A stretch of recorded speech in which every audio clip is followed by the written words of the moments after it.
conectado y el estar haciendo la sintonía. La formación pasada dimos inicio a este tema de teología del cuerpo. Ya lo hicimos con la proyección de esta película que está basada en la obra del Papa Juan Pablo II, El taller del orfebre, que como les mencionaba, es como uno de los primeros ya borradores o escritos que hace el Papa Juan Pablo II sobre esta visión teológica respecto al cuerpo y su santidad. Entonces, quería ver antes de comenzar con la formación, pues si había quedado alguna duda pendiente de esa película y si en caso tal vez no la quisieran hacer externada, que podían escribirla a mi chat. Este día vamos a comenzar ya probablemente con lo que es la temática del tema de la teología del cuerpo. Y obviamente también lo vamos a hacer de una manera un poco resumida, en el sentido de que no vamos a desarrollar cada una de las catequesis del Papa Juan Pablo II, porque eso sería una lectura titánica, y mi intención obviamente no es que sea algo tan intenso, ¿no? Ya leímos Fratelli Tutti, ya leímos el último documento del Papa Francisco, leímos los documentos relacionados al último mutuo propio del Papa Francisco también, entonces, pues la idea no es que sea tan densa la formación. Así que si gustan, para iniciar, pues comenzamos de la manera adecuada, encomendándonos en las manos de Dios, en el nombre del Padre, y del Hijo, y del Espíritu Santo. Amén. Señor Jesús, te damos infinitas gracias porque en esta noche nos has escogido para poder estar contigo, para que en esta formación, Señor, podamos conocer más acerca de la enseñanza respecto al cuerpo humano que a través del Papa Juan Pablo II tú nos has dejado. Te queremos poner en tus manos, Señor, cada una de nuestras vidas y también cada uno de nuestros cuerpos, para que nos enseñes a tratarlo como el don de Dios que es, a cuidarlo y sobre todo a darle el trato digno que tú le has destinado. Te ponemos en tus manos, Señor, a todas nuestras familias, todas nuestras necesidades, para que tú también estés con nosotros. Padre nuestro que estás en el cielo, santificado sea tu nombre, venga a nosotros tu reino, hágase tu voluntad así en la tierra como en el cielo. Danos hoy nuestro pan de cada día, perdona nuestras ofensas, como también nosotros perdonamos a los que nos ofenden. No nos dejes caer en tentación y líbranos del mal. Amén. Santísima Virgen María, también no queremos dejar pasar la oportunidad de saludarte en esta noche, Madre, de agradecerte por toda tu oración por nosotros y de pedirte tu intercesión constante por nuestras familias, especialmente por nuestros hijos, para que busquen en su vida los caminos que los lleven a Jesús. Dios te salve María, llena eres de gracia, el Señor es contigo, bendita eres entre todas las mujeres y bendito es el fruto de tu vientre Jesús. Santa María, Madre de Dios, ruega por nosotros pecadores, ahora y en la hora de nuestra muerte. Amén. Y que todo lo que hagamos en esta formación sea para la infinita gloria del Padre, y del Hijo, y del Espíritu Santo. Amén. Bueno, ahí estaba Don Adán. Don Adán lo estaba pidiendo Jorge hace un ratito, ahí para saludarlo nada más. Bueno, ahorita que comenzó la formación y estaban hablando todos de cuestiones de salud, yo realmente me ponía a pensar cómo todo eso va relacionado justamente al tema de la teología del cuerpo, porque el cuidado de la salud es también parte de ese mandato que Dios nos ha dado a conservar la vida, en este caso a respetar la vida nuestra en un primer instante. Yo igual, todos estos días también he tenido unos mis malestares ahí un poco raros. Había empezado a ir al gimnasio y en vez de bajar de peso, me empecé a subir de peso. Y entonces estaba como, no puede ser. Y luego pues tuve que volver a un régimen de ejercicio más bajo, pero también limitar mi comida otra vez y todo. Y quieras o no, uno también presiente el bienestar, ¿no? Porque de repente comencé mi día más temprano, terminaba en mi día con un poco más de orden, así como sea William. Hasta mi vida espiritual, hoy tenía diálogo con uno de mis directores y yo le decía, mira, hoy que me levanto a las 4:30 y salgo a las 4:45 a caminar, hago mi oración, rezo el rosario, le decía, me ha quedado tiempo de oír una meditación, luego oír una lectura y reflexión del Evangelio, y así hago mis oraciones de la mañana, vengo nítido, luego hago mi jornada laboral y al final pues aprovecho de salir a caminar también para poder hacer mi ejercicio en la noche y mis oraciones de la noche. Entonces, ¿cómo todo esto va en consonancia, ¿no? El cuidado del cuerpo ha devenido en otras cosas también. Y de la misma manera, cuando uno abusa de la salud o abusa del cuerpo, se ven afectadas otras áreas de nuestras vidas también. Entonces, para que tengamos o para que veamos como esta formación que habla tanto de la dignidad del cuerpo como del trato digno que obviamente merece, pues también nos invita o nos llama al cuidado de nuestra salud. Yo admiro mucho al papá, perdón, al esposo de mi mamá, porque es una persona que desde que yo la conozco, ya la conocí algo grande, tenía él 50 años cuando yo lo conocí. Es una persona que se cuida. Ahorita tiene 70 años y está nítido. O sea, el señor está nítido, nítido, nítido. Entonces, pero obviamente atrás de eso no solo es cuestión de genética, sino hay todo un cuidado de su alimentación, de su ejercicio, del estrés, del tiempo laboral, como bien decía William. O sea, hay un montón de cosas que se van juntando, ¿no?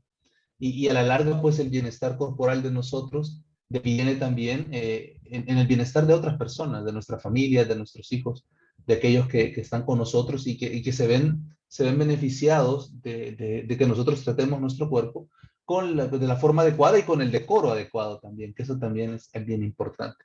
Pero bueno, eso lo iremos tocando poco a poco. Si gustan ahorita, voy a comenzar compartiéndoles la pantalla. Nada más me confirma alguno por ahí, valiente, en decirme si se ve ya la presentación. Sí, se ve. Excelente, gracias. Con las diapositivas a un lado ahorita, vea. Sí, ahorita quiero ver si, Ok. si ya agarra, porque está aquí, todavía lo tengo en blanco mi pantalla. No quiso maximizar, ahí está. Entonces vamos a comenzar a ver este tema acerca de la teología del cuerpo y le puse como subtítulo la frase final de la película del Taller del Orfebre que vimos la semana pasada, el futuro depende del amor. Porque justamente es el enfoque del amor lo que aquí está en el fondo trastocado, pues ese enfoque del amor.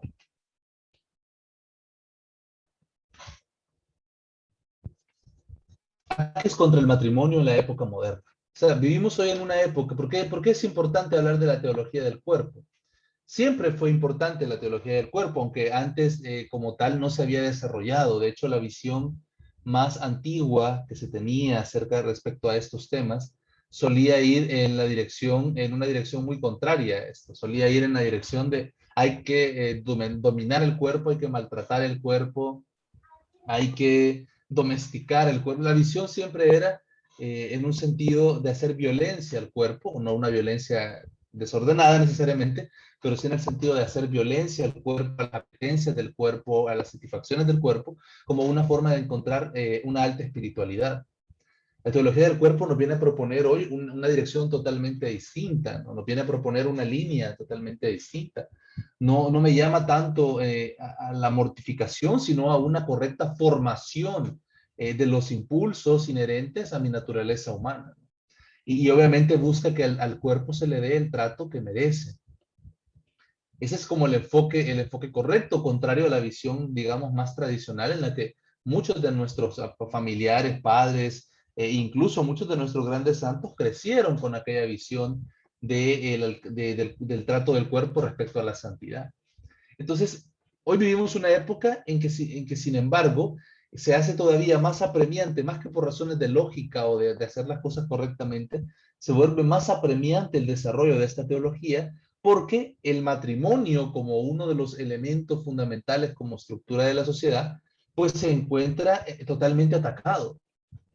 Instituciones como la familia, instituciones como el matrimonio, realidades como el amor, están totalmente bajo fuego directo, digamos, por parte de instituciones, por parte de grupos de influencia y corrientes ideológicas que buscan transformar la sociedad a costa de destruir todo lo que la cimenta actualmente, el matrimonio incluido. Tuve la experiencia este sábado, este domingo en la mañana, de ir con mi esposa al parque de la familia, allá en los Planes de Renderos. Tenía años de no ir, de hecho, desde que habíamos sido novios fuimos en una ocasión y luego pues ya no habíamos vuelto a ir. Y me sorprendió mucho, pues obviamente el parque pocas veces ha estado nítido, pero la última vez que yo había ido, ya hace varios años, estaba en unas condiciones bastante bonitas. Yo sé que hoy la pandemia y otras, y obviamente pues la crisis económica de muchos de los negocios o de las personas que vendían ahí, pues también ha traído que el parque esté un poco descuidado. y llegamos con mi esposa a un punto del parque en que hay una fuente muy grande donde está una imagen de la familia y hay una placa enorme que hablaba de cómo la familia el bienestar de la familia es un indicador del bienestar de la sociedad que la posee. Entonces veíamos con eso, veíamos esa placa con mi esposa, lo monumental de la fuente y la estatua, y el estado de descuido en que estaba, y a mí no pude menos que decirle a ella, y fíjate que yo siento que así como está de descuidado este parque, así tenemos de descuidada como sociedad la institución fundamental que es la familia, ¿no? Y cimentada todavía más aún en el matrimonio, en la pareja. Entonces, me hizo pensar mucho, me hizo pensar en realmente que por un lado tenemos sectores que atacan y por otro lado tal vez no hemos tenido el empeño suficiente para poder resguardar instituciones tan valiosas, tan hermosas y al mismo tiempo tan necesarias como puede ser el matrimonio y la familia.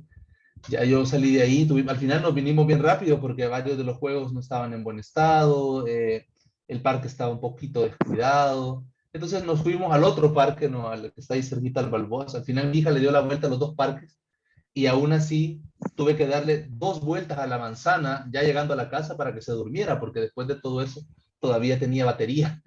Yo estaba que ya no podía, pero ella tenía batería de sobra.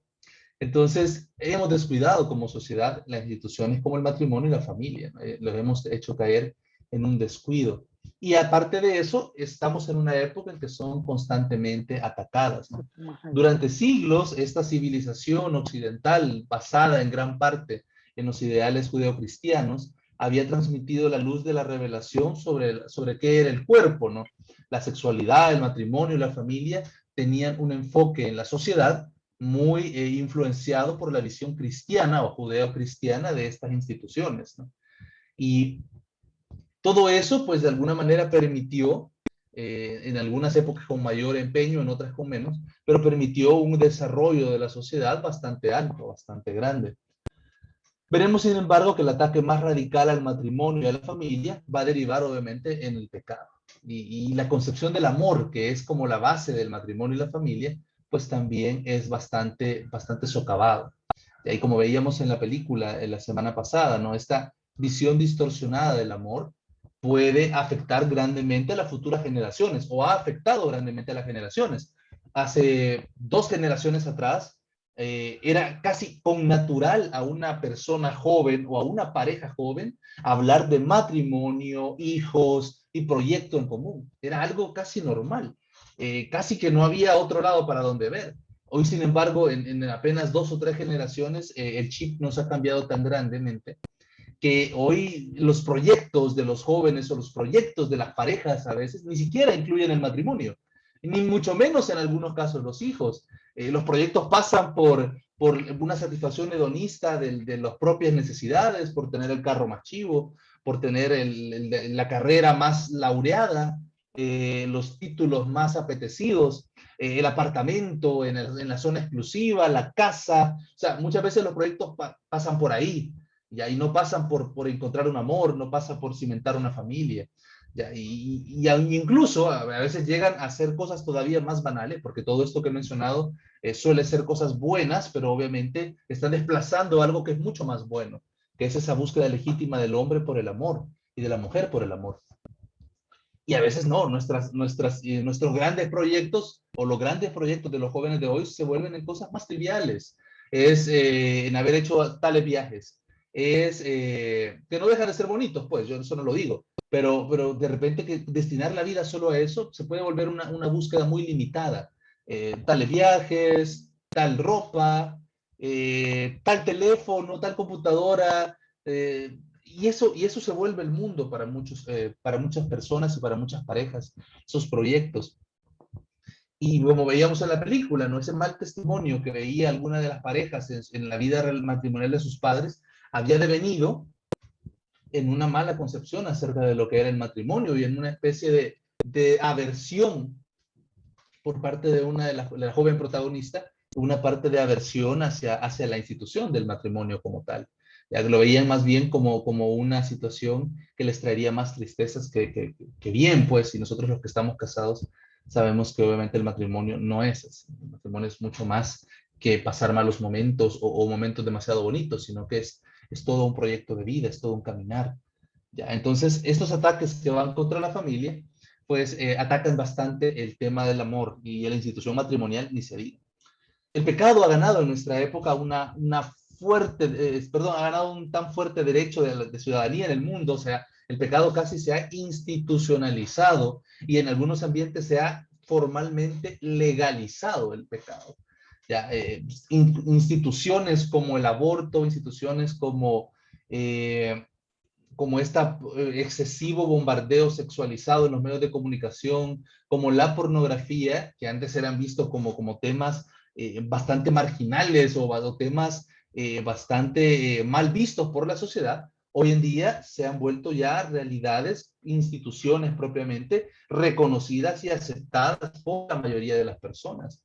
Ya, que un joven vea pornografía, a nadie le escandaliza últimamente, ya lo vemos como algo de lo más normal o de lo más, en algunos casos hasta lo puede promover las mismas personas de la sociedad, que los jóvenes vean pornografía, recurran a la masturbación o busquen relaciones sexuales o experiencias presexuales en la relación con otras personas. Entonces, el pecado se nos ha colado. Ya. La sociedad nos dormimos como sociedad, nos dejamos meter gol. Los lobbies que han trabajado en esto desde hace décadas, tal vez hasta más que eso, nos han sacado una enorme ventaja y nos han logrado meter. O sea, ahorita ya no es algo de lo cual nosotros podamos como reaccionar para evitar. En general hablo aquí, porque nuestro país es una de las pocas excepciones donde tal vez todavía se puede hacer algo, debido a que siempre nos han dejado en la colita del cambio cultural, ¿no? Entonces podría ser posible en algún caso hacer algo, pero en general se vuelve bastante difícil poder reaccionar preventivamente, porque ya el tiempo de una reacción preventiva, creería yo en general que ya pasó en muchos países. Ya como bloque occidental, como civilización occidental, ya el pecado ha entrado a nuestras casas y ha echado raíces, ¿no? Y es donde menos pensamos. Yo con las formaciones de Confirma no me he dejado de sorprender de ver algunos casos, que no son todos obviamente, pero sí hay algunos casos siempre en cada grupo, y esa es una muestra de la juventud general, en que de verdad ya hacen apología del pecado. O sea, decirles que esto no está bien se vuelve ya un tema de discusión con algunos jóvenes. Y ya realmente ellos realizan toda una apología de por qué es bueno, porque es buena la pornografía, porque es bueno masturbarse, porque es bueno tener relaciones sexuales prematrimoniales, etcétera, etcétera. Y muchas veces los padres jóvenes son gente muy católica, muy buena, que ni saben que sus hijos, sobrinos, primos piensan así. O sea, ni se lo imaginan. Ellos tienen todavía una visión de cómo era la juventud de su época. Curiosa, sí, con algunas cosas, pero nunca a los niveles que se manejan hoy en día. Entonces, tenemos Boris, ese gran problema, ¿sí? Boris, perdón, fíjate, pero ahí sí me llama mucho la atención lo que estás diciendo acerca de cómo los hipotes están defendiendo el pecado, pero es porque a ellos se les está instruyendo mucho en una falacia ad populum, en la que si todos lo hacen o si muchos lo hacen es porque está bueno. Y eso es lo que está vendiendo ahorita en la juventud. ¿Me entiendes? O sea, juntos somos poderosos, ¿verdad? Y nosotros tenemos razón porque estamos juntos y todos lo hacemos. Aunque en realidad sea pecado, pues, o sea, eso es lo que está fallando ahorita en cuanto a los razonamientos que se están vendiendo a la juventud. Y ahí es donde nosotros como padres es que tenemos que estar ojo al Cristo, de saberles explicar de que ir contracorriente no siempre es lo malo, o ser diferente no siempre es lo malo, pues, sino que también hay que saber cimentarse y pararse en argumentos que no necesariamente tiene que ser porque todos lo hacen, está bien. Creo que hace poco decía, no sé si era el Papa Francisco o fue algún otro autor, no sé, hace poco escuchaba, que quizás en la sociedad actual hay un enorme empeño. Ahora, un padre hablando de alguna enseñanza del Papa Francisco, decía que en la sociedad actual hay un enorme empeño por tener la razón, en teoría, entre comillas, decía la razón, en el sentido de ganar mi planteamiento, aunque no tenga la verdad, que esa era la reflexión interesante, de tener la razón sin tener la verdad. Ya, es tener la razón en el sentido que tú decías, porque el consenso de la mayoría va en esta dirección, porque los medios de comunicación masiva van en esa dirección, porque la mayoría de gente que consume información a través de medios electrónicos es nada más un receptor de información y no es alguien que procesa y analiza la información. Y entonces nuestros jóvenes, obviamente, que muchos de ellos son así porque están en proceso de formación, Ya no, lastimosamente pareciera en proceso de deformación, ya de lo buen trabajo o el trabajo que hacemos para formarlos de niños, nos los desbaratan después o tratan de desbaratarlo después. Pero tristemente es así, como bien decía Rafael. O sea, estamos en ese contexto, estamos en una etapa en que hay sistemas de adoctrinamiento que nosotros mismos los pagamos con nuestros impuestos para enseñarle a nuestros hijos cómo ser infelices.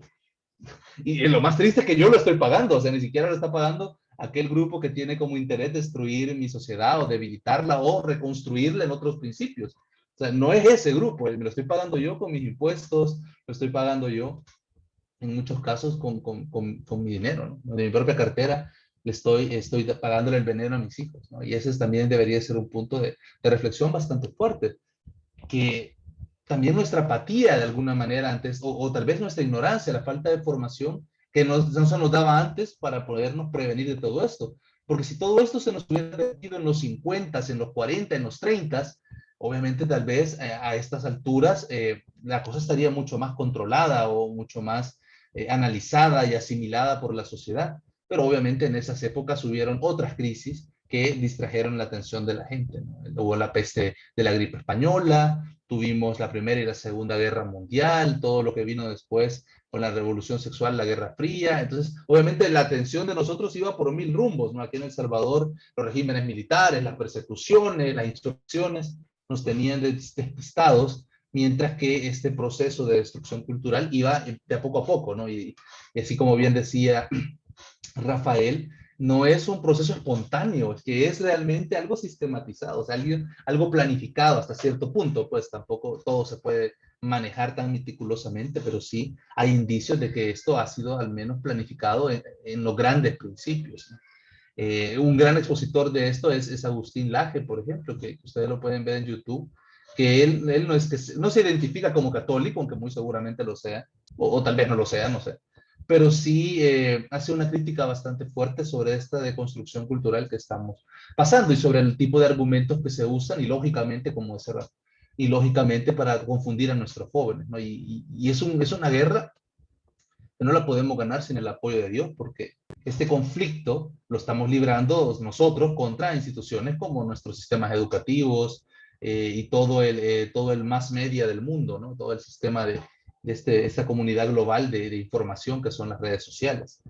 ¿Ya? ¿Cómo se ha llegado a conseguir el derecho de ciudadanía a todo lo que amenaza o intenta destruir esta visión judeocristiana de la sexualidad, del matrimonio y de la familia? O sea, esto no ha sido de la noche a la mañana, ha sido un proceso muy bien establecido, basado a grandes rasgos en las visiones de un político italiano de tendencia de izquierda, creo que se llama Gramsci, que él es como el que pone las grandes bases para deconstruir la sociedad. Él decía, en su visión política, él decía que no se había podido llevar al occidente a una revolución socialista, no se había podido llevar porque obviamente habían instituciones culturales demasiado arraigadas en el occidente que no habían permitido que esa visión fuera acogida y que para poder realmente llegar a poner al occidente en ese rumbo era necesario destruir primero todo lo que le daba un sostén cultural o espiritual a Europa, pensando él, y el occidente en general. Y él va dando en una especie de cuadernillo que hizo mientras estuvo preso por sus mismas actividades subversivas en algunos casos. Mientras estuvo preso, él va haciendo un cuadernillo que después se convierte en un libro, en el que él va poniendo cuáles deberían ser los pasos a seguir para realizar una exitosa transformación cultural en la sociedad, para luego la imposición de una visión ideológica. Y es básicamente ese planteamiento de Gramsci lo que al final se termina llevando a cabo por medio de estos grupos o movimientos. Entre las causas principales que vamos a ver respecto a este ataque, cómo se ha logrado institucionalizar estos ataques frente a la familia y el matrimonio, vamos a recordar algunas que nos escribe este señor Ramón García de Haro, de quien no pude encontrar en Google ninguna foto, por más que me rebusqué. Habían nombres parecidos, pero no el del señor. Pero tiene un libro muy interesante que se llama Matrimonio y Familia en los documentos del magisterio. Obviamente estaría un poquito desactualizado a la fecha, porque ya ha habido nueva legislación, nuevo magisterio eclesiástico hablando de estos temas, pero sin duda alguna hace una recopilación interesante de lo que había hasta esa época. Entonces, él expone ahí algunas de las pautas o de los pasos que se dieron para poder atacar o institucionalizar el ataque de estas instituciones. Perdón. El primer ataque él identifica es el matrimonio cristiano que sufre el primer ataque con el luteranismo, porque la visión de Lutero es una visión muy personal acerca de Dios y la fe, y también obviamente esto afecta a las escrituras y los sacramentos. Entonces, en la visión de Lutero los sacramentos no tienen mayor validez, porque él tiene una visión de que los actos humanos son intrínsecamente malos y que siempre van a ser malos, independientemente de qué acto sea. Ya en esta visión luteranista del actuar del hombre, actos como la piedad de orar o la piedad de leer las escrituras no se pueden considerar actos buenos porque los hace un hombre pecador. Entonces, por mucho que los actos parezcan buenos, tienen que estar manchados por el pecado, es la visión de Lutero, ya que no hace diferencia entre que hay actos buenos y actos malos, sino que para él todos los actos serían malos, excepto quizás el acto de creer, ¿no? Ese acto de creer en Dios o de creerse salvado, eso para él sí tal vez sería la excepción a la regla.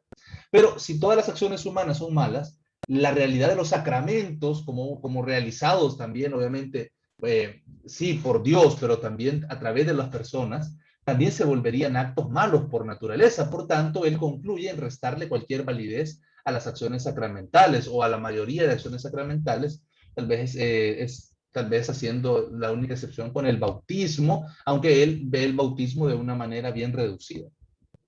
Entonces el matrimonio sería a los ojos de Lutero una institución humana y como humana que es, no tendría el valor que nosotros le damos de ser un sacramento. Este lo va a negar como que no, el matrimonio no debería ser sacramento, abriendo la puerta a las sucesivas desviaciones secularistas. De hecho, es una visión que se abunda en el protestantismo, es una visión, no diría despectiva, pero sí es una visión muy, no tomándose en serio esto del sacramento del matrimonio, no tomándose en serio el matrimonio. Y no digo que por eso el protestante no sea fiel, no, claro, o sea, hay muchos protestantes que son muy fieles, pero también vemos muchos que realmente ven el matrimonio como algo que se puede hacer hoy, mañana ya no, y no pasa nada, o sea, y luego arreglo mi vida, tengo derecho a arreglar y hago otra cosa, y de esa manera sin reparar al menos en lo importante del vínculo que se está obviando o que se está desconociendo. Entonces, la visión luteranista del matrimonio, restándole el valor sacramental, es identificado por este autor, Ramón García de Haro, como el primer paso hacia el ataque frontal que hoy vemos frente al matrimonio. Luego, la llamada Escuela del Derecho Natural y los filósofos de la Revolución Francesa promueven decididamente el desarrollo del proceso de secularización. Ya luego que Lutero ha puesto en duda si el matrimonio es algo tan sagrado como un sacramento y lo hace ver como un mero acto humano, pues de repente estas instituciones de la Escuela del Derecho Natural, ¿no? Que hace toda una reinterpretación de lo que es aquello que nosotros reconocemos como derechos y como obligaciones, y muy también de la mano a estos filósofos de la Revolución Francesa, que muchos de ellos eran naturalistas, promueven esto entonces un proceso de secularización. El matrimonio ya no es algo que debe estar regido ni supervisado ni llevado a cabo por las iglesias, sino que lo que va a tener validez es que lo haga el Estado, ¿no? Y entonces hacemos como el pase de ver el sacramento del matrimonio como un sacramento, como algo de Dios, aunque sea una institución para los hombres, pero aquí ya lo convertimos en algo que es una cuestión de materia puramente civil. El Estado es quien decide, el Estado es quien ve. Este pensamiento laicista, que no solo se va a ver afectado el matrimonio, o sea, la visión laicista afecta a todo el ámbito social, la educación, el manejo de las políticas públicas, etc. Entonces se convierte en toda una ola, pero el matrimonio también se ve afectado por esto. Entonces no se va a limitar a negar la potestad de la Iglesia sobre el matrimonio, sino que propone una nueva moral matrimonial, afirmando la existencia de un derecho natural o como que el matrimonio es una institución más humana que teniendo origen divino. La progresiva expansión de tales ideas va a llevar a la instauración del matrimonio civil, que es la consecuencia inmediata, en muchos estados donde la gente era católica y quizás si se hubieran tomado la molestia de preguntarle a la población qué pensaba, muy seguramente la población hubiera dicho, para nosotros el matrimonio es algo sagrado y la familia y esa nos parece una institución realmente que tiene su origen en Dios. Pero ese es un juego manipulador de lo que es la democracia y de lo que es el bienestar del pueblo. Porque cuando el bienestar del pueblo va acorde a mis ideas, entonces se reconocen las cosas. Pero cuando la opinión del pueblo y su bienestar van en contra de mis ideas, ni les pregunto, sino que yo decido por ellos, que es lo que estos grupos de poder han hecho a lo largo de la historia, ¿no? Cuando es algo que saben que les favorece su forma de pensamiento o a su proyecto, la opinión de la mayoría cuenta. Cuando es algo que no les conviene, entonces la opinión de la mayoría ni se la preguntan, ¿no? Imagínense si, y bueno, y eso fue lo que pudimos ver hace poco también en nuestro país, ¿no? Con estas marchas y todo eso que pasó. Imagínense, aquí en El Salvador, la mayoría de personas católicas y evangélicas y aún no creyentes están a favor de la vida. O sea, esa es la gran mayoría. No digamos que son todos porque ya el bombardeo ideológico está ahí, bombardea y bombardea. Pero la gran mayoría de las personas, podríamos decir, o me animo a afirmar con mucha seguridad, es pro vida en nuestro país. Y entonces, ¿qué buscan estos grupos de poder o estos grupos de presión? Aprobar esto de otra forma. Vámonos vía judicial porque si le preguntáramos a la gente va a decir que no. Entonces hay una manipulación, ¿no? En algunas ocasiones hay que preguntarle a la gente, pero cuando la gente va a opinar diferente a mí, entonces ya no hay que preguntarle. Es una visión bien parcializada de la democracia también en ese sentido. En los 2 decenios inconclusivos del siglo XVIII, comenzando por Francia, diversos países occidentales van a tomar, y también lastimosamente países católicos, van a tomar como válido el matrimonio civil, y incluso algunos como el único que recibe una validez ante la ley. Al mismo tiempo, se admite luego la institución del divorcio. Y ahí este es como el segundo gran ataque. El primero fue la negación del matrimonio como sacramento por parte de Lutero. El segundo es ya de la escuela esta del derecho natural y de la Revolución Francesa, de ver al matrimonio como una cuestión civil, y que entra del ámbito del derecho humano, y por consiguiente también el divorcio es válido.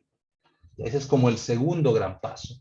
Obviamente entre el primer paso y el segundo pasaron varios siglos, pero poco a poco vamos a ver que los pasos se van haciendo aún más cortitos entre uno y otro. Entonces el tiempo va tomándose se va tomando menor espacio de tiempo. Además de los ataques contra el matrimonio y la familia mencionados, recordamos algunas otras formas de destrucción de la familia cristiana que se ven ya en los tiempos modernos, ¿no?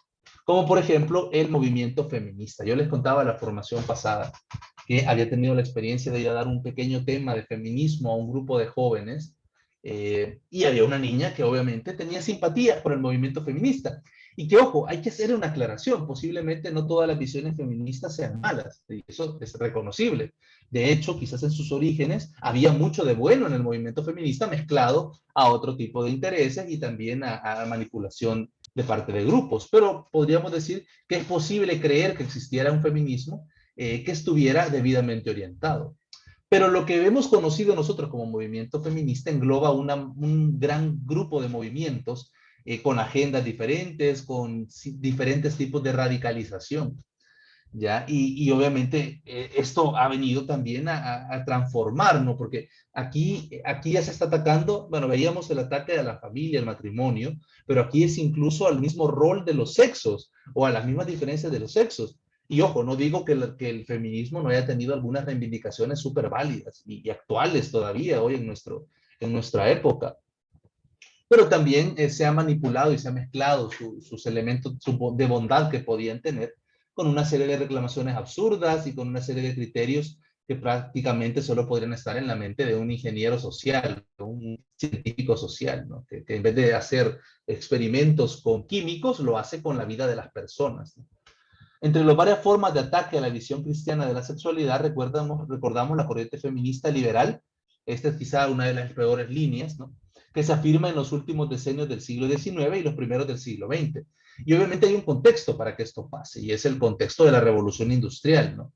Las sociedades han pasado de una vida puramente agrícola y dependencia únicamente de la tierra y de los cultivos a unas sociedades industrializadas donde la oferta de mano de obra en muchos casos estaba muy baja en relación a la necesidad de la mano de obra. Y esto hizo que en muchos casos, y en la Primera Guerra Mundial, después de todo lo que ocasionó, y la Segunda, muchas mujeres pasaran a enrolar las filas laborales, que antes no solía ser así, y no era por marginación siempre. Es decir, sí no faltaba alguna persona que por machismo creía que las mujeres debían estar solo en la casa, pero en el fondo de eso, en el fondo, era una visión de protección a la mujer, hasta cierto punto, ¿no? Por un lado de protección a la mujer y por el otro lado a la familia que se cimentaba en la mujer. Ya, no digo que vivir en la casa sea para todas las mujeres, pero hay mujeres que les gusta también. Y eso les a la joven. O sea, a veces en las reclamaciones feministas hacen de lado que hay mujeres que les gusta realmente la visión normal o tradicional que se tiene de la mujer, ya sin caer en los accesos ridículos del maltrato, ni de los feminicidios, ni nada de eso. O sea, obviamente esos son extremos que no tienen que estar, pero sí en la visión tradicional. Y le ponía yo a esta niña el ejemplo. Tan así es, le decía yo, que en los países donde existe una auténtica igualdad, digamos, de oportunidades laborales, es decir, que yo puedo trabajar casi de cualquier profesión que yo quiera y ganar bien, en esos países las mujeres buscan profesiones que son tradicionalmente para mujeres y los hombres buscan profesiones que son tradicionalmente para hombres, con alguna excepción como en cualquier sociedad. Pero por poner un ejemplo, la de Noruega, ¿no? Ahí hay un video muy interesante en YouTube que lo pueden buscar, que se llama La Paradoja Noruega, o tal vez lo vemos en alguna sesión de las que tengamos más adelante, que nos presentaba un escenario que parecía totalmente contradictorio. Uno de los países, que es Noruega, donde más se ha invertido dinero para promover todo esto de la ideología del género y la equidad, donde las oportunidades de crecimiento profesional son iguales, así yo escoja ser profesor o escoja ser doctor, o sea, son bastante buenas en cualquiera de los dos casos. En esos casos, las mujeres tienden a buscar siempre profesiones relacionadas tradicionalmente al sexo femenino, enfermería, docencia, etcétera. Y normalmente los hombres buscan las que han buscado normalmente en cualquier época. En los únicos lugares donde las mujeres buscan carreras y profesiones que están más relacionadas al sexo masculino son en los países en vías de desarrollo, porque muchas mujeres, aparte que habrá alguna que le encante y que está bien, pero muchas mujeres ven en estas profesiones medios para salir de la pobreza. Entonces, obviamente, hacen que lo vean como una meta para poder desarrollarse profesional y económicamente. ¿Ya? Pero ahí donde ellas pueden escoger qué trabajar y ganar bien de la misma forma, muchas mujeres escogen trabajos tradicionales. O en algunos casos, y muchas de ellas dicen que les gustaría no trabajar y cuidar a los hijos. Imagínense. Ya, y esto obviamente molesta a las feministas, pero también es una violencia feminista no reconocer que hay mujeres que les gusta vivir de esta manera. Ya, veamos la imagen tradicional, que no todas las feministas son así, pero veamos la imagen tradicional de la feminista, ¿no? Aquella que trata de usar, muchas veces, ocultar su feminidad usando rasgos de varón. Esa persona obviamente se puede ver muy rara, aunque hace eso, ¿cómo se llama? Hace uso de su libertad como ve bien, pero muchas veces ve con malos ojos cuando una mujer se arregla el pelo y se viste de una manera diferente. Y si realmente es una feminista, debería respetar porque la otra mujer se quiera ver así. No debería ser su feminidad o esa visión de la feminidad que a ella le gusta, debería ser mala solo porque no es compartida por estos grupos de los feminismos radicales o liberales. ¿Ya? Obviamente yo aquí no estoy justificando ningún tipo de machismo, ni ningún tipo de cosa, ni violencia, ni discriminación laboral. ¿No? Yo reconozco que hay de esas cosas y han habido de esas cosas, por eso digo, en el feminismo hay algunos elementos que están bien, pero también es de reconocer que aquí ya no hablamos de un verdadero feminismo. En este feminismo liberal estamos hablando de un feminismo ideológico y dirigido a conseguir objetivos, que no son la promoción de la mujer, ya, sino es más bien el ataque a lo que es la familia y la sociedad.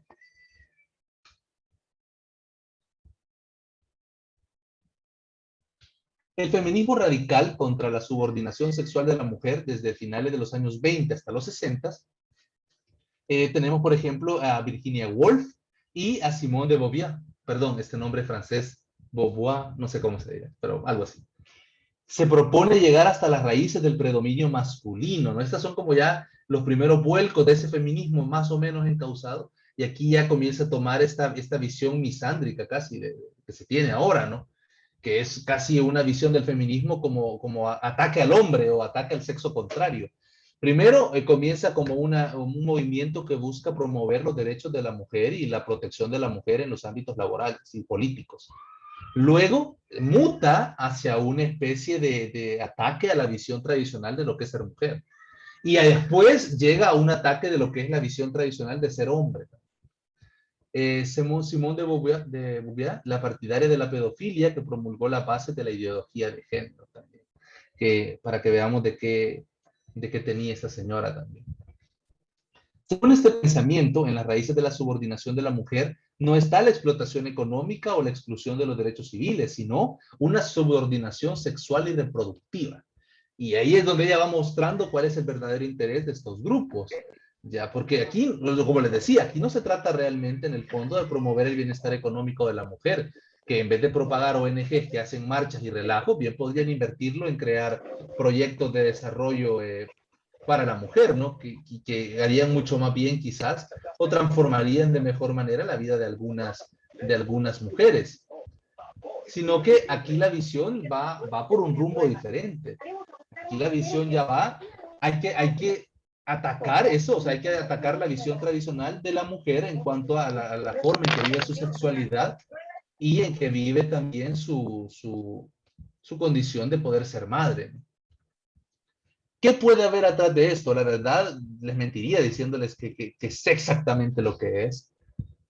Lo que sí es muy cierto es que en una sociedad donde las mujeres y la sexualidad se vive con este desorden, pero al mismo tiempo con una cerrazón a la vida, vamos a ver que a la larga, económica, políticamente y militarmente, estas sociedades van a ir en declive, o sea, y eso así ha sido en la historia.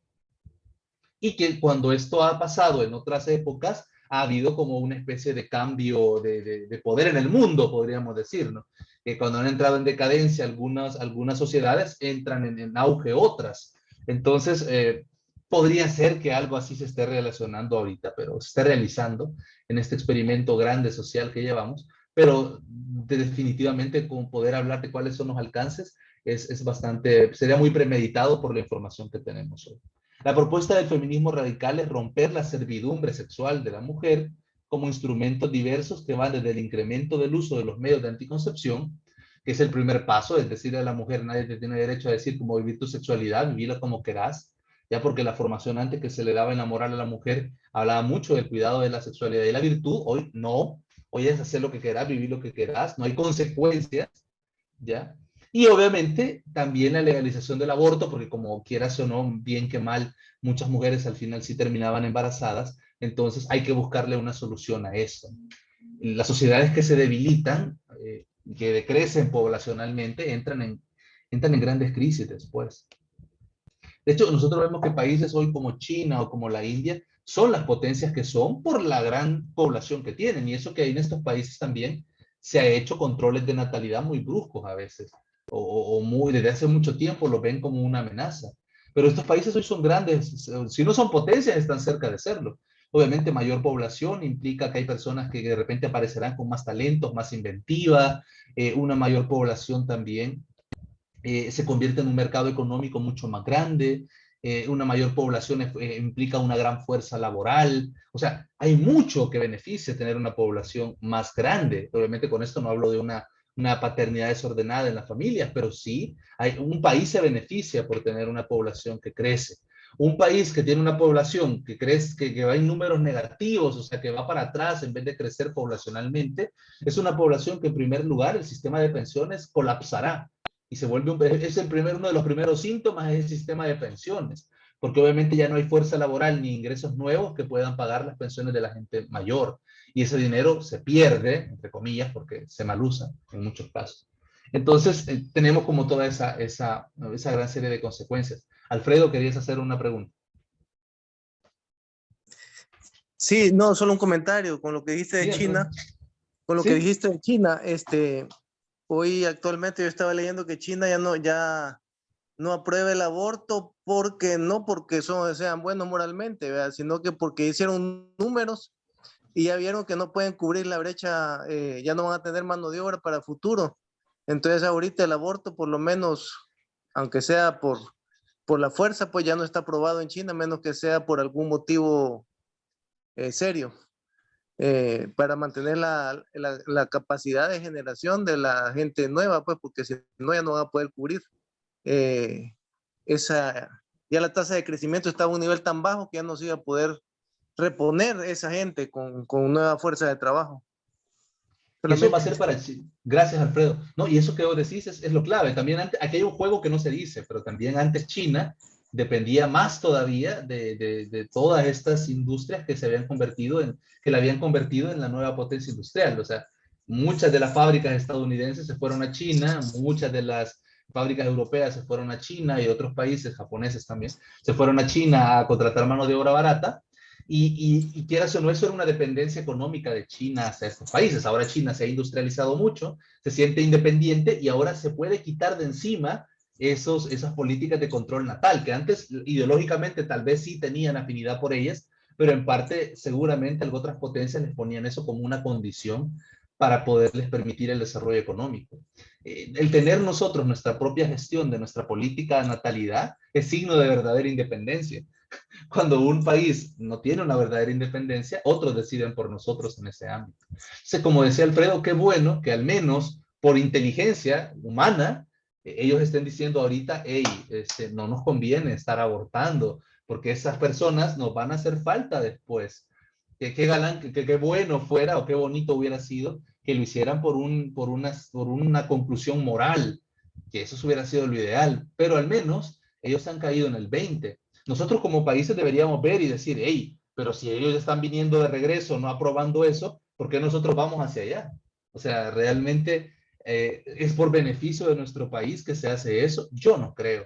Esta gente que promueve estas cosas no hace nada de gratis. Suelen haber otras agendas de por medio. Entonces, sí es un dato bastante ilustrativo. China fue durante años el país que más abortos hacía, o uno de sus más grandes promotores, y la política del hijo único, y si de repente era niña que se abortaba, o si era otra persona se abortaba, o sea, esterilizaciones, ¿qué no se ha hecho contra la pobre sexualidad y contra los verdaderos derechos de la mujer de China, en aras de estos falsos derechos de la mujer? Aquí puse una imagen que a mí me gustó mucho porque primero se trataba de atacar el machismo, en una visión de que el machismo es malo, o sea, los defectos del machismo, porque con estos niños yo veía que el machismo no nace necesariamente como una forma de dominación de los hombres sobre las mujeres, sino que el machismo nacía hasta cierto punto basado en los ideales de la caballerosidad hispana respecto al trato decoroso a los hombres y mujeres. Ya luego, obviamente, a los que estaban en América les decían machos, o les decían a su masculinidad de los hombres de América Latina, se le llamaba machismo, de una forma despectiva para diferenciar la masculinidad europea de la masculinidad latinoamericana, digamos, que era vista un poco despectivamente. Pero en el fondo estaban inspirados por ideales de caballerosidad. ¿Ya? Aquí vemos eso, ¿no? Primero se trataba de atacar el machismo, ahora se trata de atacar al hombre prácticamente. Es chistoso, pero en este grupo de jóvenes que hice esta clase, las niñas no lo hicieron en mal plan, o sea, ellas realmente veían lo bueno la niña, digamos, veía lo bueno del feminismo o se identificaba como una moda con el feminismo. Yo creo que por ella me pidieron el tema, pero no me avisaron antes, lo hubiera preparado todavía más enfocado. Pero los varones, quieras o no, cuando hablaban o mencionaban algunos temas, yo podía ver la cara de los cheros del grupo. O sea, era como, o sea, es eso que sentís, no me están pegando, pero me están pasando aquí las piedras. O sea, ¿qué va a producir esta actitud contra el hombre? En una primera instancia, indiferencia. Eso es lo primero que va a producir. Pero luego, poco a poco, el hombre también va quedando como, espérate, y si yo llevo estos postulados a las últimas consecuencias, es un ataque también a mi ser hombre. ¿Ya? Y obviamente la generación que está ahorita y que ha crecido con otros valores lo ve. Ahora, las generaciones nuevas que ya vienen trastornadas con visiones de masculinidad un poco extrañas, y ahí no quise poner memes de los que he visto en internet, pero hay muchos que hablan de la masculinidad de antes y de la de hoy, pues tal vez ni se den cuenta. Tal vez ni se den cuenta de que esa visión de masculinidad es prácticamente un ataque a una visión tradicional. Una diferencia fundamental entre el homosexual y el gay, por ejemplo, que también es otra de estas visiones que atacan a la institución del matrimonio y de la sociedad, es portador de una condición y es quien, por el contrario, hace de eso una bandera que hay que reivindicar. No todos los homosexuales tienen una visión ideológica de su situación. Hay homosexuales que viven su homosexualidad realmente buscando la santidad, o al menos lo ven como lo que es, no una condición y una elección que han tomado o que han vivido dependiendo de algunas circunstancias. Sin embargo, hay algunos grupos de estas personas con esta condición que lo toman y lo convierten en una bandera política, en una bandera ideológica, y que tratan de imponerlo a la sociedad con agendas extremadamente fuertes. Ya son los que buscan salir del closet en un sentido de propagar, ya no solamente de mostrar su homosexualidad, sino de promocionar su homosexualidad. Y eso nos han ganado el mandado. Ahora nuestros hijos ven estas cosas desde niños, los libros, las formaciones, las clases, el maestro que les muestra esto como algo completamente normal y aceptable. La promoción de la homosexualidad se está llevando a cabo ahora. Y nuestros hijos son lastimosamente los destinatarios de toda esta publicidad. En la historia del movimiento homosexual hay como un punto de quiebre o un punto así trascendental, digamos, que es cuando este movimiento sale al descubierto, ya no solo a través de sus exponentes, sino como una realidad organizada, militante también.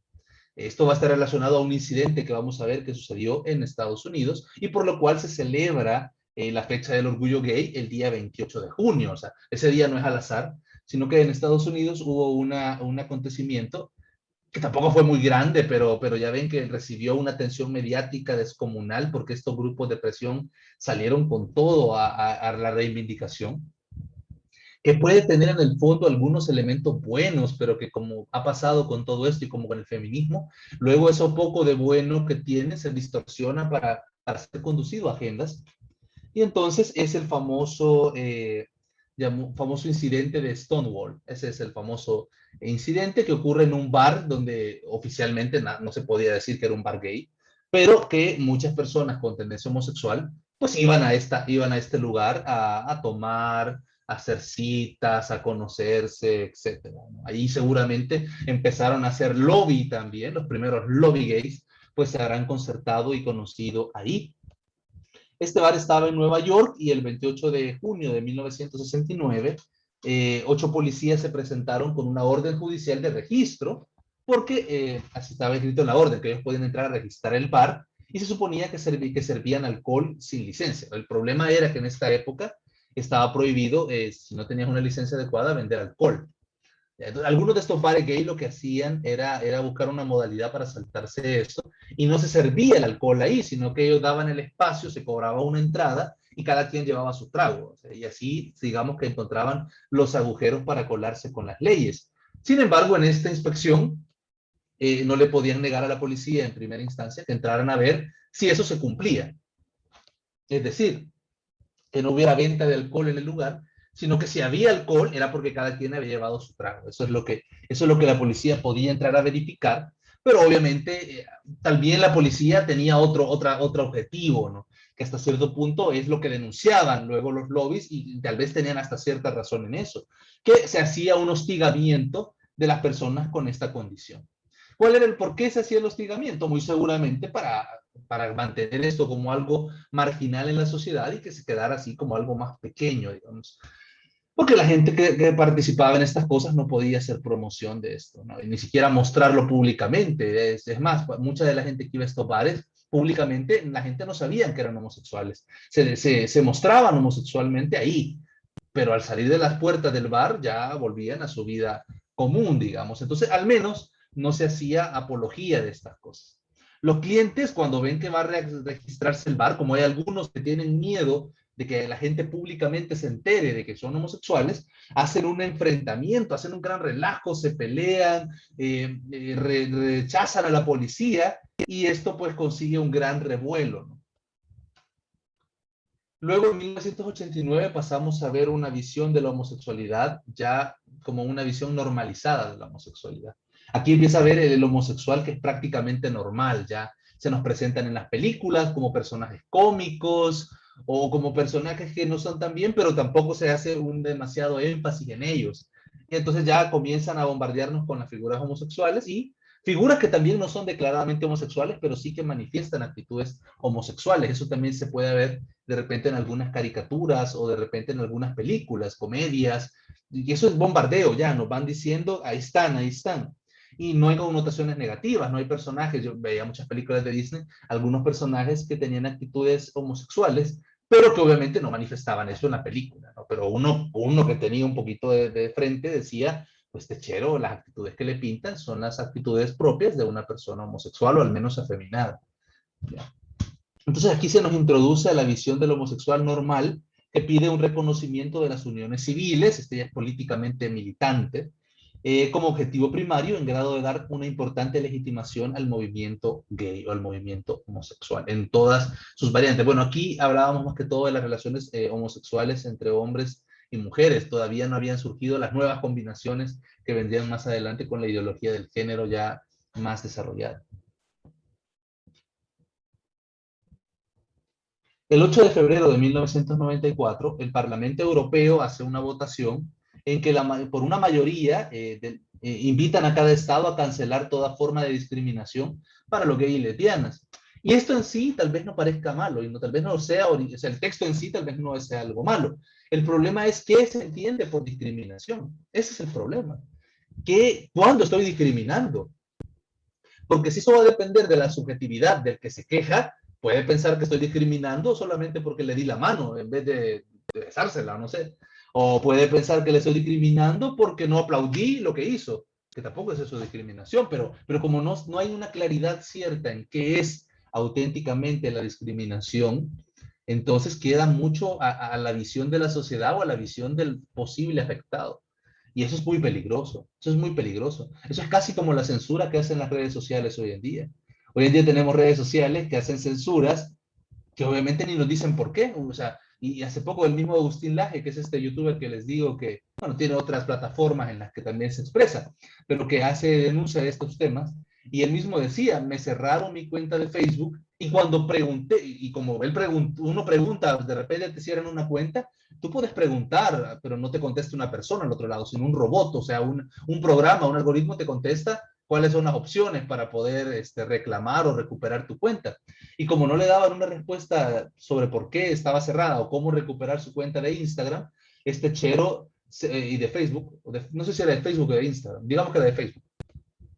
Este chero se va y pone una demanda con un abogado para que Facebook en su país le explique por qué no puede recuperar su cuenta o cómo debe recuperar su cuenta. Y eso es algo complicado. En estas redes sociales hacen eso para que uno realmente, si te quiere, esa es una forma de censura también. Es una forma de censura. Y voy al punto, ¿por qué es similar a esto? Porque es arbitrario. Y al final, cuando él va y el abogado presenta ante el juez la demanda en este caso, esta red social, de por qué quería una explicación y los pasos para recuperar su cuenta y por qué se le había cancelado, y luego el juez le da largas y entonces tiene que recurrir a un amparo constitucional, un amparo ante las instituciones, para que de esa manera se ventile con más diligencia, porque si esa red social pasa, creo que es un mes, sin que tú recuperes tu cuenta, te la cierra. Y ahí se perdió definitivamente. Entonces, para que ese plazo de 30 días no concluyera, él tuvo que recurrir a hacer un amparo diciendo que él tenía una queja ante el proceso y que en su país, obviamente, esta destrucción de la cuenta implicaba destrucción de pruebas de un proceso abierto y era un delito penal, y por tanto los representantes de la red social en su país podían sufrir cárcel. Y ahí sí se la tomaron en serio y le contestaron que los motivos por los cuales habían suspendido su cuenta no se le podían decir. Y uno se queda entonces, ¿cómo voy a saber? ¿Por qué no debo hacer para que no me la suspendan?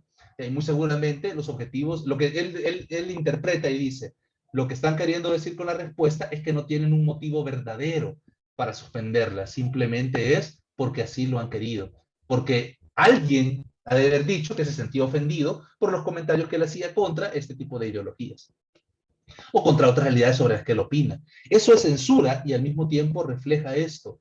No hay líneas claras en cuanto a lo que debemos entender por discriminación. Porque obviamente esto tampoco puede ser tan abierto. Ya, yo me puedo sentir discriminado si de repente no me vienen a dar la mano, pero seamos realistas, ¿quién de nosotros le da la mano a todo el mundo? Y no necesariamente porque estemos discriminando a alguien, sino porque sencillamente o ya me saludé, o basta un saludo diferente, o hay otros motivos. En algunos países europeos la unión homosexual se equiparó a lo que es el matrimonio de la familia y en algunos casos también con el derecho a adoptar niños, ¿no? Que eso también es otra crisis, porque en este caso se le desconoce el derecho al niño a crecer en una familia que le dé las mejores formas, la mejor forma de educación. ¿Ya? No quiero decir con esto que todos los homosexuales que han adoptado niños son personas disfuncionales. No, tal vez no sea el caso todos, pero definitivamente aquí lo que prioriza no es el derecho de una pareja, en este caso homosexual, a adoptar, Lo que prioriza es el derecho del niño a ser adoptado y las condiciones en las que el niño debe vivir son las prioridades. Y obviamente no solo depende de las condiciones económicas de los grupos. Alguien me hacía hace poco una distinción, ya que mencionó el término pareja del mismo sexo. Alguien me hacía una distinción y me decía, más que pareja, realmente ahí hay que hablar de pares, porque en la pareja hay complementariedad y en cambio en los pares hay igualdad. Entonces, también podría ser el término más adecuado para referirse a esto. Homofobia es el significado del término, también es otro complicado, ¿no? Saber qué significa homofobia. ¿Qué sería homofobia? Técnicamente, si nos fuéramos a la gramática, homofobia sería tenerle miedo a los hombres, y lo cual no refleja ni por cerca el contexto en el que se usa. ¿Ya? Vendría a ser más bien una actitud de no participación de la ideología gay. Eso es lo que ellos interpretan por homofobia. Homofobia no es una discriminación como que yo diga que se muera la persona de esta situación, que no lo diría, ¿ya? Pero por decir un ejemplo, eso podría ser una homofobia en un contexto sano, ¿ya? Pero ¿qué es homofobia para estos grupos? Este no comparte mis ideas, y como no las comparte, no las aplaude, está en mi contra, es un homófobo, es un atacante. Eso no necesariamente es así. Yo puedo no estar de acuerdo con las ideas o las tendencias de un homosexual, pero él como persona me puede caer bien. Yo le reconozco su dignidad humana, sus derechos humanos, su bienestar, su derecho a ser respetado en su integridad. Simplemente no estoy de acuerdo con su visión ideológica sobre la sexualidad. Y tengo también derecho yo a decir eso. Si no se me está haciendo a mí, no sería homofobia, pero se me estaría haciendo también a mí otro tipo de discriminación. Esto más que todo va en la búsqueda de intimidar a las personas. Es decir, si quieres ser considerado como una persona razonable, inteligente, como la mayoría que hablábamos al principio, que todos pensamos así, y no como un enfermo, un intolerante, un malo, entonces tienes que compartir los objetivos del movimiento homosexual. Y esa es como la forma de salvarte, ¿no? Y por eso muchos de nuestros jóvenes caen en esto, porque quieren sentirse aceptados. Y como la sociedad moderna nos presenta esto como algo bueno, y yo me quiero sentir aceptado, yo también digo que es bueno. Y como de repente aparece cierto artista y otra artista y aparecen y dicen que el homosexual es lo más chido, que ellos tienen hijos que les permiten cambiar de género a cada rato, que hoy son mujeres, mañana son hombres y que hay que respetarlos. Y como lo dice un artista y como lo hace un artista, ya es palabra de Dios y hay que aplaudir y hay que tomar ese camino. Que tristemente pasa y nuestros jóvenes que son muy influenciables, pues caen en estas cosas y se dejan arrastrar a ese tipo de ideas. La intimidación, sin embargo, se va transformando cada vez más en una amenaza. Primero es que no te hagan bola, luego te pueden ir excluyendo. Muchos artistas del cine y de la radio y de la música, perdón, tal vez no comulgan tanto con estas ideas, tal vez les parecen estas ridículas, pero obviamente saben que expresar una postura de ese tipo en los medios de comunicación les podría cerrar muchas oportunidades laborales. Por consiguiente, terminan aceptando todo tipo de cosas, ¿ya? Y todo tipo de estas visiones. Me pasó no hace mucho, veía una película de un actor que yo lo consideraba muy coherente, Mel Gibson, un gran director a la película de la pasión. Y una de sus últimas películas en Netflix, pues tocaba, él nunca había salido, yo nunca lo había visto en películas que tenían ese tipo de cosa o de tendencia, pero de repente, sí, lo vi en una película donde se promovía un poquito así, sutilmente la ideología de género, y dije yo, pues qué mal estamos para que hasta Mel Gibson haya tenido que hacer eso. Luego un grupo de música que yo seguía mucho en mi juventud, que era YouTube, un grupo irlandés de música, de repente, que siempre tenían sus mensajes, tenían, ellos no eran católicos, bueno, medio católicos ahí tal vez, pero medio, muy a la orilla. Ellos tenían unas tendencias un poco heréticas, pero al menos decía yo que sus canciones tenían siempre algún mensaje, o tenían un trasfondo bíblico o espiritual, o algo así un poquito. Pero de repente, hoy tuvieron que salir por diciendo que el aborto era un derecho de la mujer, que era algo bueno. Ya, la presión que se ejerce sobre estas figuras públicas es grande para que digan que estas cosas están bien, para que reconozcan ese tipo de visiones. Y claro, el problema es que como son personas que arrastran, hay otros que lo ven a ellos hacer esto y dicen, eso está bien, o yo lo tengo que apoyar también. Y ese es el problema. Y el otro problema, yo me fui a pensar esto cuando veía estas cosas, yo decía, y las personas que no apoyamos este tipo de cosas, ¿por qué no generamos un arrastre tan fuerte? Tal vez también deberíamos preocuparnos por la imagen que damos. Y volví al ejemplo de la película. Una pareja que no da un buen testimonio del matrimonio no es ante los ojos de los jóvenes una visión de algo que ellos quisieran tener, o ser, o vivir. Pero una pareja que si da una buena visión del matrimonio, un buen testimonio del matrimonio, unidos, apoyan, son felices, son solidarios el uno con el otro en las pruebas, en las dificultades, una familia así, sí suscita admiración en las personas que lo ven. Y de alguna manera es quizás la mejor forma de promocionar estas instituciones, aunque hay otras que no hay que dejar de hacer, pero esta también es importante. El movimiento gay presiona para que sean aprobados lo más rápido posible las leyes que castigan las actitudes homofóbicas. Un día estar diciendo esto que yo digo aquí frente a una cámara, o en algunos países ya es catalogado como homofobia. Y podrían, y no estarán lejos de ver todos los videos de Zoom, porque seguramente pueden hacerlo, y decir, no, este hombre lo ha mencionado esta palabra 20 veces, así como pasa en redes sociales cuando uno sube un video o algo. Ya mencionó esta palabra varias veces y hay que censurarlo. Y es posible que se llegue a una censura de ese tipo. Había una película protestante, pero que refleja un poco esta situación, que son esas de Dios no está muerto. Esas películas de Dios no está muerto tenían en una de ellas, la temática iba porque a ciertos pastores, ellos prefiguraban que en una época a los pastores se les iba a pedir por anticipado que iban a dar en sus homilías para poder hacer censura sobre lo que decían. Y eso no estará tan lejos. O sea, ya lo que hacen las redes sociales ya es censura.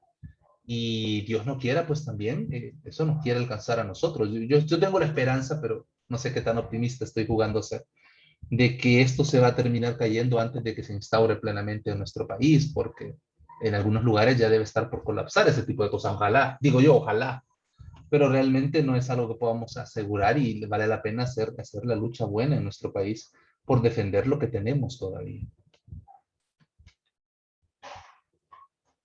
Hay movimientos de presión, se promueve mucho el control de la natalidad y esta ideología de género que se ha puesto muy de moda. Y el control de la natalidad, que sabemos cuántos años se ha invertido en hacerlo, y hoy ya es prácticamente visto normal por la mayoría de jóvenes.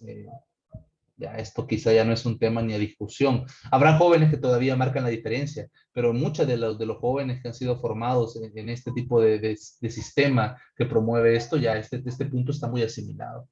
Está muy asimilado y ya se puede encontrar uno con jóvenes de 18, 19 años que son expertos en el manejo de estos temas respecto a los métodos anticonceptivos.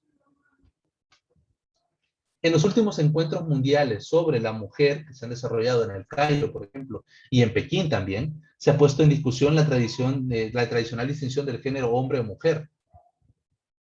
Se quiere que sean aceptados como jurídicamente reconocidos 5 géneros: hombre, mujer, homosexual, lesbiana y heterosexual. Eso en estos documentos de Naciones Unidas. Pero obviamente ya en la práctica hay más categorías que podrían o que se lucha porque se logren imponer.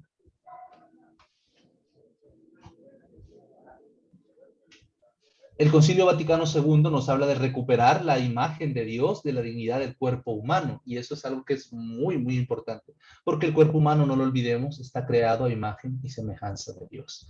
Entonces, obviamente, en la realidad espiritual de Dios es trascendente. La espiritualidad humana refleja a Dios, incluso la física lo refleja, pero en un sentido a raíz de imagen, pues como una imagen, pero no como una igualdad, no como una identidad plena.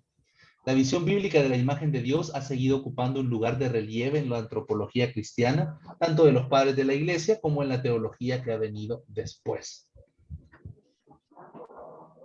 El Concilio Vaticano ha dado un nuevo impulso a la teología de la imagen de Dios, del imago Dei o imagen de Dios, redescubierta antes del concilio gracias a un atento estudio de las escrituras, de los padres de la iglesia y de los grandes teólogos escolásticos. Los seres humanos creados a imagen de Dios son personas llamadas a gozar de la comunión y desempeñar un servicio en el universo físico, no solo en un mundo espiritual, sino también a llevar esta visión de Dios al mundo material. En ese sentido, las facultades del hombre, físicas del hombre, y su capacidad transformadora, son auténticos dones de Dios. Y por tanto, si el cuerpo humano es instrumento para algo tan grande, hay que reconocer que el cuerpo humano tiene una dignidad especial y merece, por consiguiente, un trato especial. La teología de hoy en día está intentando superar la influencia de las antropologías dualistas que se veían antes y que influyeron en la visión cristiana de la Edad Media, por ejemplo, que colocaban a la imagen de Dios exclusivamente en relación al aspecto espiritual. El hombre ha sido creado a imagen de Dios en el alma y no en el cuerpo. Y obviamente el alma también tiene mucho de imagen y semejanza de Dios, pero también lo tiene el cuerpo. El cuerpo también tiene imagen y semejanza de Dios, y no en vano el cuerpo también es objeto de redención. Y no solo es objeto de redención, el cuerpo es instrumento de redención.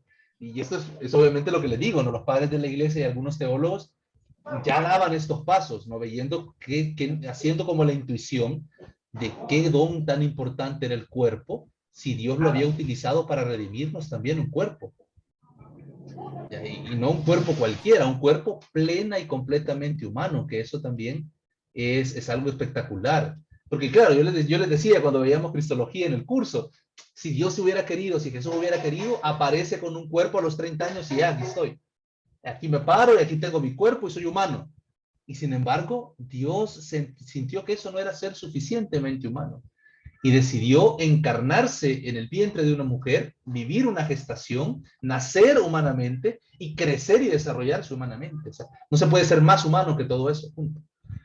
Y en esa visión, obviamente hacía que algunos padres de la iglesia y teólogos dijeran, ¿qué dignidad tiene que tener el cuerpo para que Dios lo haya utilizado de esa manera?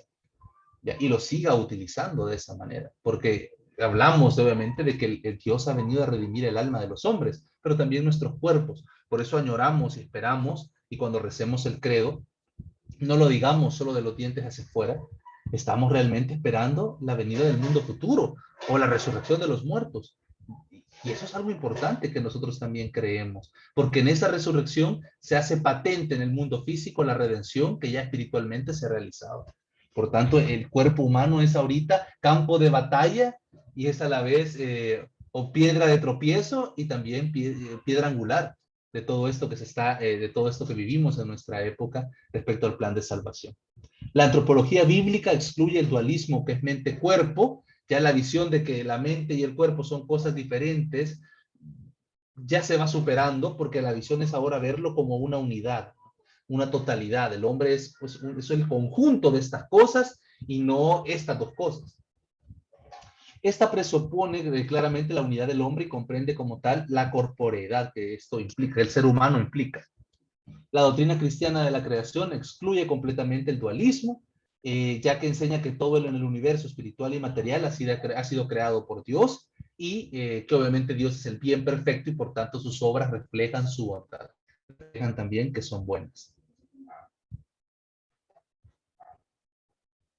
El resto de la doctrina de la encarnación, también el cuerpo es visto como parte intrínseca de la persona, y el Evangelio de Juan nos va a afirmar que en el verbo se ha hecho carne, el verbo se ha hecho cuerpo. Ya así de grande es esta asunción de Dios o este asumir de Dios nuestra naturaleza. Y es más, insiste en algunos momentos que su cuerpo es resucitado, es auténtico cuerpo y no es solamente una aparición. Además, Jesús nos redime a través de cada acto cumplido por Él en el cuerpo, ¿no? Como les decía, es instrumento de redención, porque el cuerpo de Cristo y el cuerpo de los fieles de la iglesia, que también nos unimos a los sufrimientos de Cristo, somos objeto de redención. Su cuerpo ofrecido por nosotros y su sangre derramada por nosotros significan el don de su persona para nuestra salvación. La obra redentora de Cristo se cumple en la iglesia, su cuerpo místico se hace visible y tangible en nuestro medio a través de los distintos sacramentos. Los efectos de los sacramentos en cuanto a ellos mismos, principalmente espirituales, se actúan a través de signos materiales. Y obviamente los dones que Dios da a través de los sacramentos no siempre se ven, pero se vale Dios de signos materiales para representar lo que está pasando. Esto demuestra que no solo nuestra mente o nuestra alma, sino también toda nuestra persona, y especialmente el cuerpo, es materia de la redención de Dios. Aparte, el cuerpo tiene el don de ser templo del Espíritu Santo. No se dice que el alma es el templo del Espíritu Santo, es el cuerpo el que es templo del Espíritu Santo. Y ya solo con este motivo debería bastarnos para que nosotros tuviéramos respecto al cuerpo el cuidado y el trato que en segunda dignidad el cuerpo se merece. Yo ahorita así me ven un poco deportivo, porque justo termine la clase, en unos minutos, voy a salir a la calle a hacer mi última jornada de ejercicio y de oración. Y, y pues obviamente ese trato de darle dignidad a mi cuerpo también está en la salud, en el cuidado de la buena salud o en el mejoramiento de nuestra calidad de vida. Para mantener la unidad de cuerpo y de alma, enseña en la revelación el magisterio, se adopta la definición del alma humana como una forma sustancial, ya, como que es la que le da forma al cuerpo, por decir así, pero está totalmente unida al cuerpo. El único momento en que se van a separar va a ser en el momento de nuestra muerte, y no es una separación definitiva, ya que el alma, ser la forma del cuerpo, es la que se unirá de nuevo a la materia para formar toda nuestra persona en la redención del fin de los tiempos. Estas indicaciones bíblicas, doctrinales y filosóficas convergen en la afirmación de que la corporidad del hombre participa de la imagen de Dios. O sea, somos hechos a imagen y semejanza de Dios, no solo en que tenemos alma y nos gusta rezar, sino en que tenemos un cuerpo que también es imagen de Dios y refleja la bondad del Creador. Solo en el hecho mismo de que a través de nuestros cuerpos podamos engendrar vida y co-crear con Dios a una persona nueva, solo con eso ya podemos ver un reflejo grande del don de vida que tiene Dios expresado en nosotros, en la realidad de nuestro cuerpo. Si el alma creada a imagen de Dios forma la materia para construir el cuerpo humano, entonces la persona humana en su conjunto es portadora de la imagen divina, tanto espiritual como corporal. Bueno, y de esa manera, y justo a tiempo, estaríamos terminando lo que es la sesión 1 de este curso respecto a la teología del cuerpo. La verdad es interesante, creo que todo lo que vimos desde los ataques en sus diversas estructuras a estas corrientes modernas que también atacan a la familia, el matrimonio y esta institución, a la larga están vinculados porque este ataque va también al sexo, que es parte importantísima de lo que es el cuerpo humano. Y podemos ver también por otro lado, ya entrándonos en la teología del cuerpo, podemos ver ya por otro lado la enorme dignidad que el cuerpo va teniendo desde estos primeros temas, ya porque es objeto el cuerpo de redención, pero al mismo tiempo es instrumento de redención. Y no solo el cuerpo santo de Cristo, que sufrió por nosotros, es instrumento de redención. Nuestros propios cuerpos, en la forma y en la medida que ofrezcamos nuestros sufrimientos o nuestra santidad o la forma en que lo eduquemos a Dios, también se vuelven instrumentos de redención, porque Él nos ha permitido colaborar en esa obra de Él. El momento en el que yo cuido de mi salud, en el momento en el que yo mantengo la pureza de mi cuerpo, el momento en el que yo custodio realmente el bienestar o lo trato a mi cuerpo con la dignidad del templo del Espíritu Santo que merece, es como que en ese instante yo sería el cirineo que le ayuda a Jesús a cargar con el madero de la cruz. Bueno, y de esta manera estaríamos terminando la sesión número 1. Pues si hay preguntas o dudas, las podemos resolver.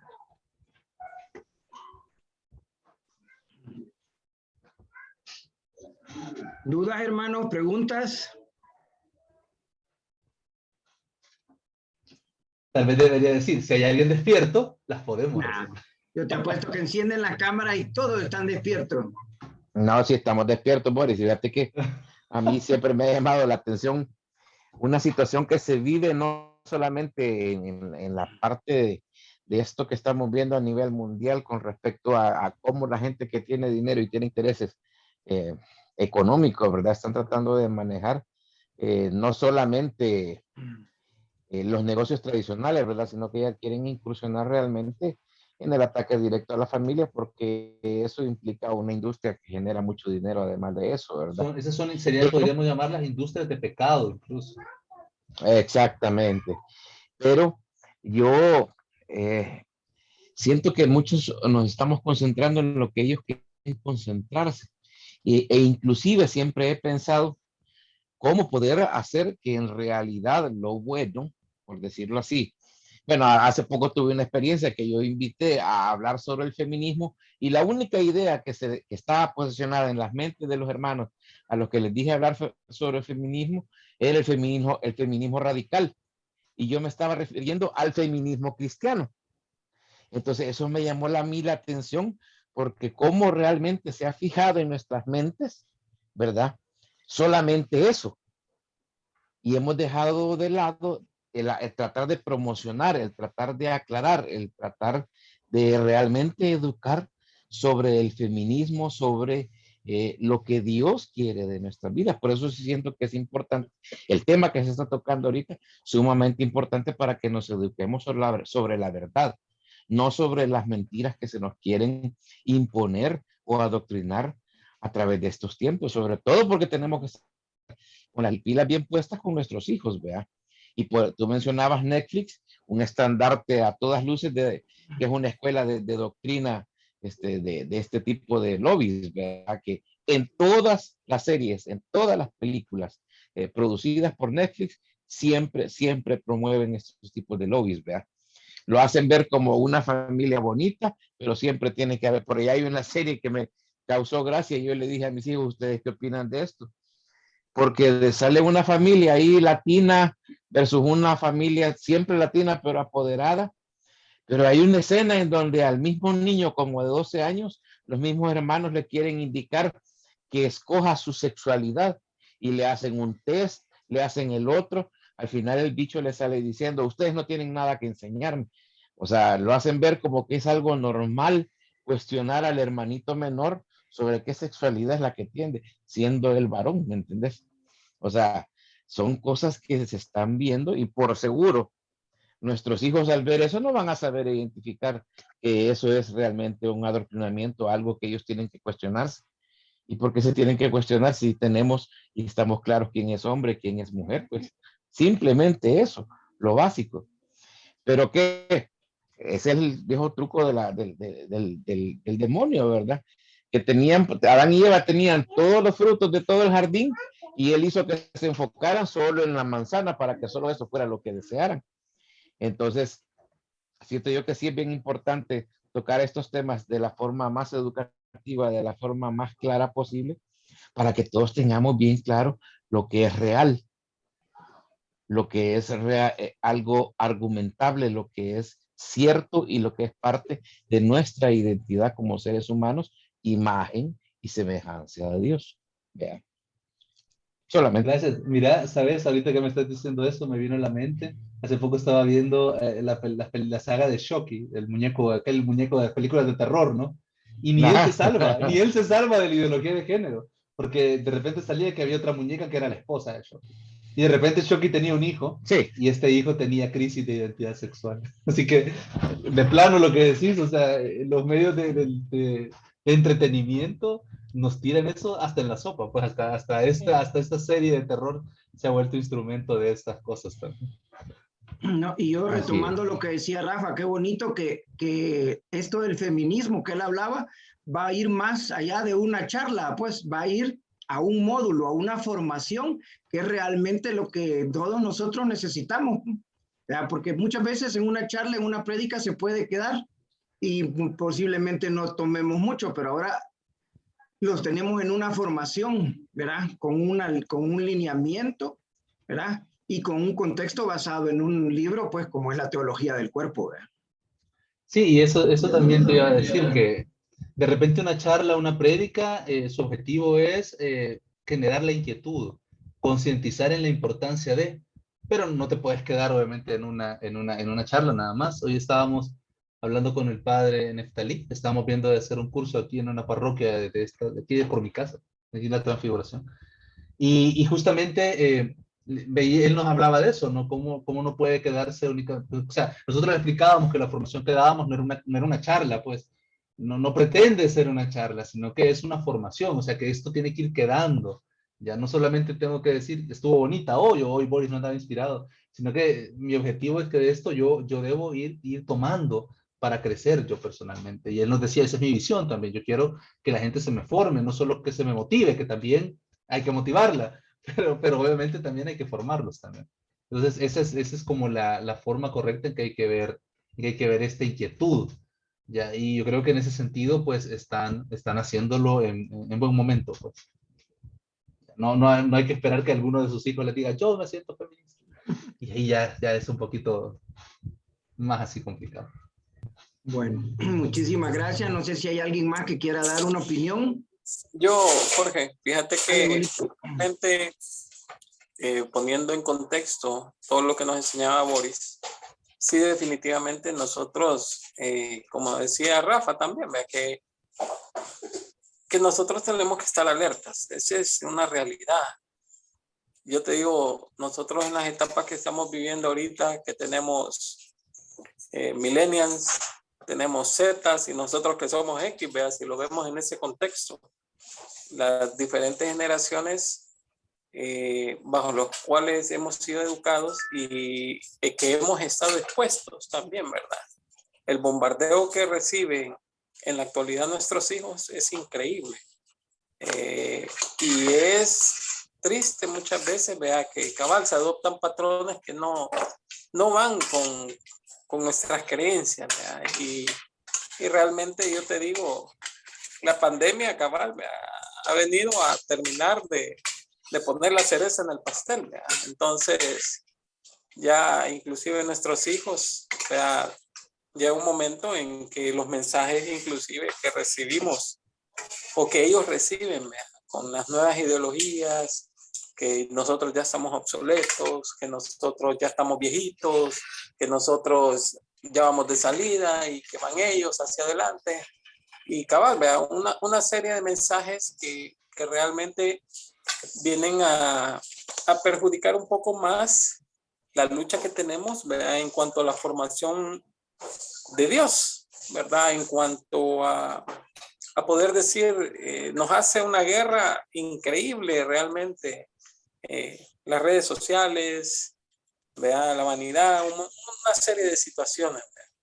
Y cabal, ¿verdad? Volvemos a recibir mensajes de libertinaje, que yo soy dueño de mi cuerpo, esto, lo otro, vea, y comenzamos a adoptar ciertos patrones que no son de nuestras raíces. Y sí, definitivamente, te digo, o sea, son líneas bien delgadas y tenemos que estar bien atentos a lo que estamos haciendo, ¿verdad? Entonces, es importante que nos demos cuenta y que no hay que bajar la guardia.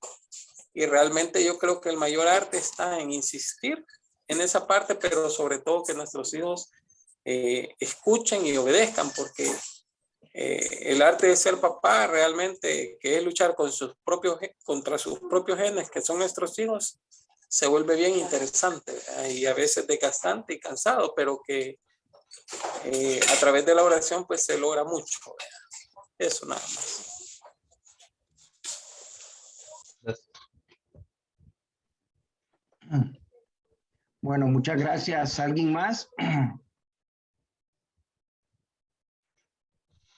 Bueno, de mi parte, pues agradecerle a don Adán, a Doris y a Miguelito de Nuevo Cuscatlán que nos acompañan esta noche en esta formación, cordialmente invitados para los martes, pues mientras mantengamos las sesiones virtuales, acompañarnos Miguelito, Doris y don Adán. Un gusto saludarlos. Gracias, igual. La Muchas verdad gracias, es que ha estado muy interesante, muy informativa, muy ilustrativa. Espero seguir escuchándolos para seguir una formación mejor al respecto. Pasen buenas noches.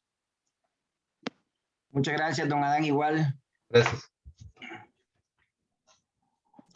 Muchas gracias, Jorgito. Feliz noche y que descansen. Nos conectamos en la próxima, sería el próximo martes. Perfecto, muchas gracias.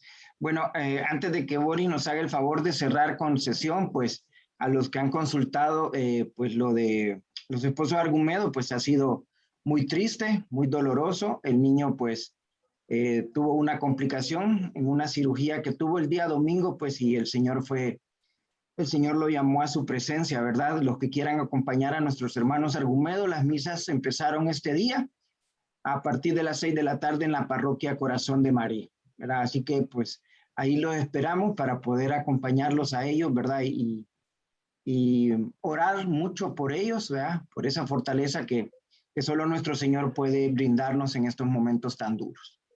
Muchas gracias. Pues Boris, ¿nos ayudas con la oración de cierre? En nombre del Padre, y del Hijo, y del Espíritu Santo. Amén. Señor Jesús, te alabamos y te bendecimos y te damos gracias porque esta noche pudimos estar reunidos así virtualmente y conocer más acerca de esta amenaza que sufre la familia, pero también poder conocer mejor lo que tú nos enseñas respecto a la bondad del cuerpo humano. Te pedimos, Señor, que nos ayudes durante todo este tiempo a guardar la santidad de nuestro cuerpo, a solidarizarnos cuando el cuerpo de otra persona esté sufriendo por hambre, por desnudez o por otra de esas dificultades, o estos jóvenes que a veces están confundidos con tantas ideologías. Danos palabras de sabiduría para poderles llevar a tus caminos.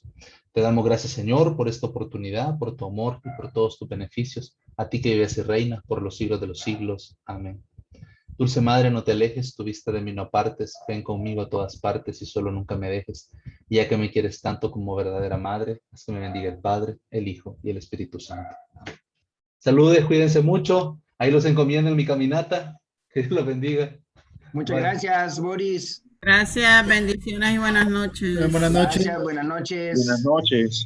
Un gusto saludarlos, buenas noches. Buenas Feliz noches. noche. Feliz Manuel, noche, buenas noches. muchas gracias. Buenas noches, Mónica. Buenas Buenas noches, noches. Felipe. Buenas noches. Buenas noches.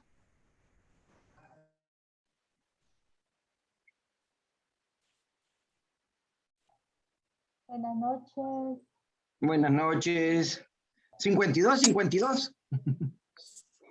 Salud, Jorge. Salud, familia. Cuídense. Buenas noches. Buenas noches. Buenas noches, Jorgito, y a todos, bendiciones. Buenas noches, Dori. Muchas gracias. Igual. Buenas noches. Buenas Buenas noches, hermanos. Ahí nos guachamos. Buenas noches, Rafiña. Buenas noches.